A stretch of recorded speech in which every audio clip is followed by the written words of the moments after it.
There was no sound in the studio, not a single breath, not a whisper, not even the usual hum of cameras. Just the soft trembling of a woman's voice and Dr. Phil McGraw, completely frozen, staring at her with an expression no one in that room had ever seen before. His hand, which had been gesturing mid-sentence just seconds ago, hung suspended in the air. His eyes, always sharp and calculating, now carried something else entirely: shock, disbelief, and an overwhelming wave of empathy that seemed to hit him all at once. Behind him, the audience sat motionless, some with hands covering their mouths, others leaning forward as if pulled by an invisible force. On the coffee table between them lay a single white envelope, sealed, untouched. But everyone in that studio knew that whatever was inside had the power to change everything. This wasn't supposed to happen. Not like this. Not today. But when truth breaks through after years of silence, it doesn't ask for permission. It doesn't wait for the right moment. It simply arrives raw and unfiltered and forces everyone in its path to stop and listen. What you're about to witness is one of those rare moments in television history where the script was thrown out, the cameras kept rolling, and a man known for his unshakable composure was brought to a complete standstill by the sheer weight of human pain and revelation. Subscribe and leave a comment because the most powerful part of this story is still ahead. 3 hours earlier, the Dr. Phil studio was buzzing with the usual pre-show energy. Producers checked scripts, cameras were positioned, lighting was adjusted to perfection. The audience filed in, excited and curious, settling into their seats with the anticipation that comes from knowing they're about to witness something real unfold in front of them. Dr. Phil walked onto the stage with his characteristic confidence, tailored suit, purposeful stride, that unmistakable presence that commands attention the moment he enters a room. He reviewed his notes one last time, nodded to his team, and prepared for what he thought would be a straightforward episode about family estrangement. The guest's name was Sarah Mitchell, a 42-year-old woman from a small town in Ohio. Her file was thick with details: a strained relationship with her mother, years of silence, unresolved conflicts that had festered into deep wounds. On paper, it looked like dozens of other cases Dr. Phil had handled over his 30 decades on television. But Sarah's file had one line at the bottom that his producers had flagged and read: "Guest has information about her late father that has never been disclosed publicly." Dr. Phil had seen that kind of note before. Usually it meant a family secret, an affair, a hidden addiction, something painful but manageable within the framework of a therapy session. He made a mental note to approach it gently, to create space for Sarah to share at her own pace. He had no idea what was actually coming. Sarah walked onto the stage with the careful steps of someone carrying an enormous invisible weight. She was dressed simply, a navy blue blouse and jeans, and her eyes were already red, as if she'd been crying in the green room. She sat down in the guest chair, her hands immediately clasping together in her lap, fingers intertwined so tightly her knuckles went white. Dr. Phil greeted her warmly, his voice carrying that blend of authority and compassion that had made him a trusted figure for millions. "Sarah, thank you for being here. I know this isn't easy." She nodded, but didn't speak. Her throat worked as she tried to swallow, her gaze fixed on something in the middle distance. "Let's start with what brought you here today," Dr. Phil continued, settling into his chair. "You wrote to us about your relationship with your mother. Tell me about that." Sarah took a shaky breath. "My mother and I haven't spoken in 8 years, not since my father died." "And why's that?" "Because," her voice cracked, "because she doesn't know the truth. And I couldn't be around her knowing what I know and having to pretend everything was okay." Dr. Phil leaned forward slightly. "What truth are we talking about, Sarah?" That's when the first tear fell, then another. Sarah's hands were shaking now, her entire body seeming to vibrate with the effort of holding something inside that desperately wanted to come out. My father didn't die the way everyone thinks he did. The studio suddenly felt smaller. The audience, which had been shifting in their seats and whispering to each other, went completely still. Dr. Phil's expression shifted from curious to intensely focused. "Tell me what happened." Dr. Phil paused mid-sentence. The studio went completely silent. Sarah looked down at her hands, then back up at Dr. Phil, her eyes now streaming. "Everyone thinks my dad died of a heart attack. That's what the death certificate says. That's what we told everyone. But that's not what happened." She reached into her purse and pulled out a white envelope. It looked worn, as if it had been handled many times, folded and unfolded, carried around like a burden, too heavy to put down, but too important to throw away. "The night before he died, my dad gave me this. He made me promise not to open it until after he was gone.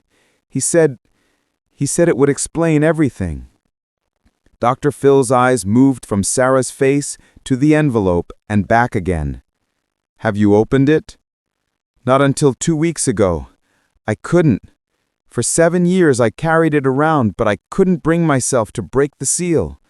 And then one night I needed to know." She placed the envelope on the coffee table between them. It sat there like a live grenade. Everyone in the room aware of its presence, no one daring to touch it. "What was inside, Sarah?" Dr. Phil's voice was barely above a whisper. Sarah's face crumpled. "A letter and a photograph." "What did the letter say?" She closed her eyes, and when she spoke, her voice was so quiet the boom operator had to adjust his equipment to catch it. It said that he was dying, that he'd been diagnosed with terminal cancer 6 months earlier and hadn't told anyone. Not my mom, not me, no one. A collective gasp rippled through the audience. Dr. Phil sat perfectly still, his hands still raised from his last gesture, now frozen in place. He said he didn't want us to watch him waste away. He didn't want us to spend months in hospitals and hospice centers watching him disappear piece by piece.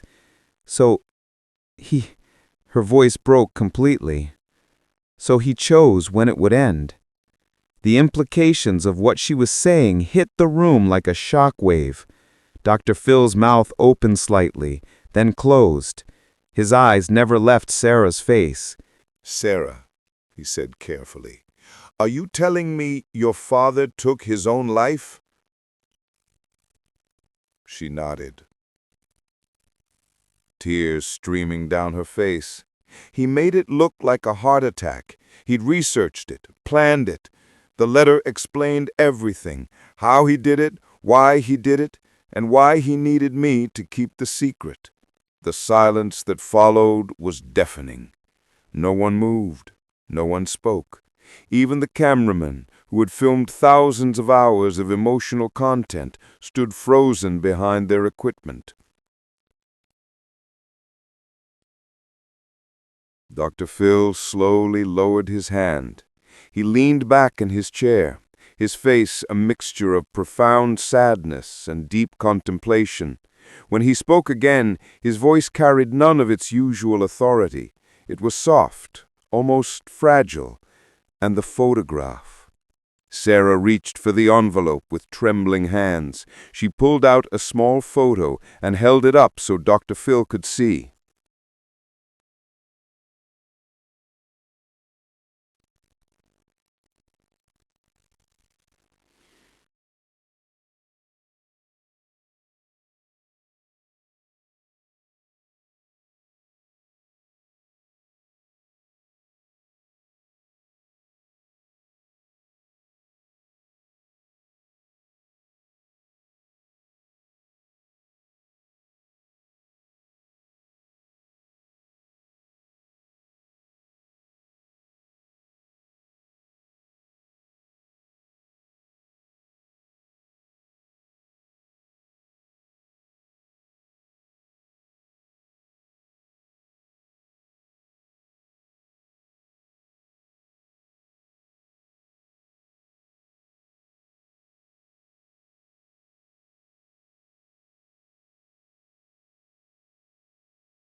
"Sarah," he said carefully, "are you telling me your father took his own life?" She nodded, tears streaming down her face. "He made it look like a heart attack. He'd researched it, planned it. The letter explained everything. How he did it, why he did it, and why he needed me to keep the secret." The silence that followed was deafening. No one moved. No one spoke. Even the cameramen, who had filmed thousands of hours of emotional content, stood frozen behind their equipment. Dr. Phil slowly lowered his hand.